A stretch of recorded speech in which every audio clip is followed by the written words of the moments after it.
এক যুদ্ধে হযরত আলীর সাথে ভীষণ শক্তিশালী এক কাফের যুদ্ধে লিপ্ত হয়েছিল। দুজনের মধ্যে তলোয়ার, নেজা, বল্লম প্রভৃতি দ্বারা অনেকক্ষণ যুদ্ধ চলল, কিন্তু দুজনের সমান সমান ছিল।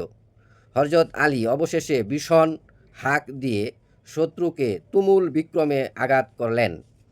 তাহার হায়দালি ডাকে কাফের সৈন্যটি দুর্বল হয়ে গেল এবং ভীষণ আঘাত সহ্য করতে না পেরে ভূতলশায়ী হল।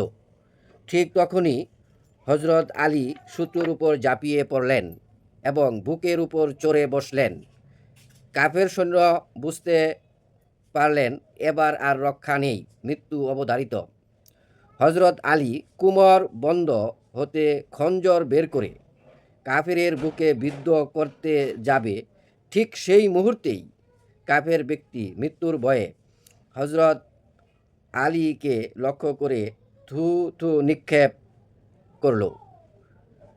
কাপুরুষ কাফের সৈন্যের এমন আচরণে হযরত আলী স্তম্ভিত হয়ে গেল। ঘৃণায় তিনি তাকে ছেড়ে দিয়ে উঠলেন, বলিলেন, যা কাফের, কাপুরুষ তুই, মুক্ত।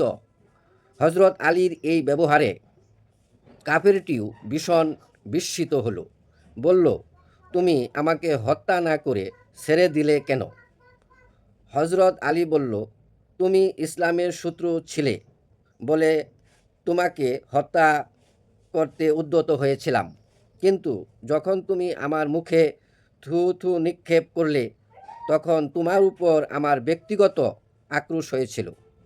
মুসলমানেরা ব্যক্তিগত ক্রোধের জন্য কাউকে হত্যা করা হারাম মনে করে, তবে ইসলামের জন্য হলে তা আমার জন্য হালাল হয়ে যেত।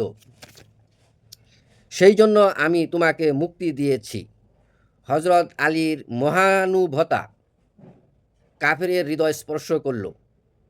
সে ওই মুহূর্তেই কালেমা পড়ে মুসলমান হয়ে গেল। এমন মহানুভবতা ইসলামী সৌন্দর্যের বহিঃপ্রকাশ, যা ইতিহাসে সাক্ষী হয়ে আছে। আজও হযরত আলী রাদিয়াল্লাহু আনহু অসাধারণ শৌর্য বীর্যের কাহিনী এক অবিস্মরণীয় কিংবদন্তির রূপকথা। হযরত আলী রাদিয়াল্লাহু আনহু রাসূলুল্লাহ সাল্লাল্লাহু আলাইহি ওয়াসাল্লাম এর জীবদ্দশায় বিভিন্ন যুদ্ধক্ষেত্রে বীরত্বের পরিচয় দিয়ে তিনি বিখ্যাত ছিলেন। তিনি যতগুলো যুদ্ধে অংশগ্রহণ করেছেন তার সবকটিতেই তিনি ইসলামের জাগরণ ঘটিয়েছিলেন।